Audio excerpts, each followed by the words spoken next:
শওকত মোল্লা তৃণমূল জমানায় দাপুটে নেতা। ক্যানিং পূর্ব এবং ভাঙড়ে তিনিই নাকি ছিলেন শেষ কথা।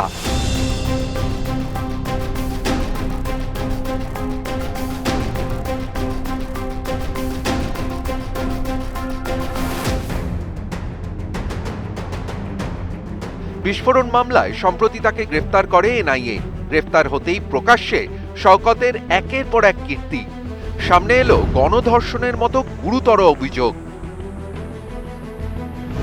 দক্ষিণ ২৪ পরগনার জীবনতলা এখানকার বাসিন্দা এক মহিলার অভিযোগ, ২০১৯ সালের মার্চে তার ৫ বছরের ছেলেকে তুলে নিয়ে যায় শওকতের অনুগামী তৃণমূল নেতা হোসেন শেখ এবং তার দলবল। ছেলেকে ফিরে পেতে হোসেনের সঙ্গে যোগাযোগ করেন তিনি। অভিযোগ, মহিলাকে জীবনতলার কালীবাড়ি এলাকায় অফিসে ডেকে মারধর করে হোসেন। মাথায় আগ্নেয়াস্ত্র ঠেকিয়ে খুনের হুমকি দেওয়া হয়। অভিযোগ, ওই অফিসেই তাকে ধর্ষণ করে হোসেন। নির্যাতনের শেষ এখানেই নয়। অভিযোগ, মহিলার নগ্ন ছবি তুলে রাখে হোসেন। শুরু হয় ব্ল্যাকমেল। মহিলার দাবি, এবার তাকে শওকত মোল্লার অফিসে নিয়ে যাওয়া হয়। শওকতও তাকে ধর্ষণ করে বলে অভিযোগ মহিলার। অভিযোগ, শওকতের গাড়ির ড্রাইভার লালু শেখও তাকে ধর্ষণ করে। মহিলার দাবি, এভাবেই তাকে দিনের পর দিন ধর্ষণ করা হয়েছে। পুলিশের কাছে গেলেও লাভ হয়নি, বিচার মেলেনি। রাজ্যে পালাবদলের পর সম্প্রতি জীবনতলা থানায় শওকত মোল্লা সহ ৩ জনের বিরুদ্ধে অভিযোগ জানায় ওই মহিলার পরিবার, যার ভিত্তিতে এফআইআরও হয়েছে।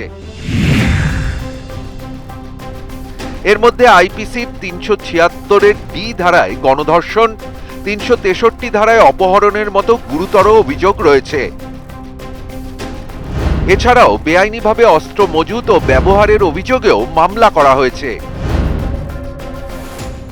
দীর্ঘদিন জোর জবরদস্তি আটকে রেখে তাকে ধর্ষণ করা, বাড়ি থেকে তুলে নিয়ে যাওয়া, এই বিষয়ে বিজেপি তীব্র নিন্দা জানাচ্ছে। প্রশাসনকে অনুরোধ করছি, অভিযোগের ভিত্তিতে যত দ্রুত সম্ভব এই শওকত মোল্লার বিরুদ্ধে আইনত ব্যবস্থা নেওয়া হোক এবং এর জন্য যেন সর্বোচ্চ এবং চরমতম শাস্তি দেওয়া হোক।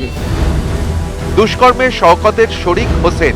অভিযোগ, তৃণমূলের জমানায় এলাকায় তার এতটাই দাপট ছিল যে ভয় কেউ মুখ খোলার সাহস পেত না।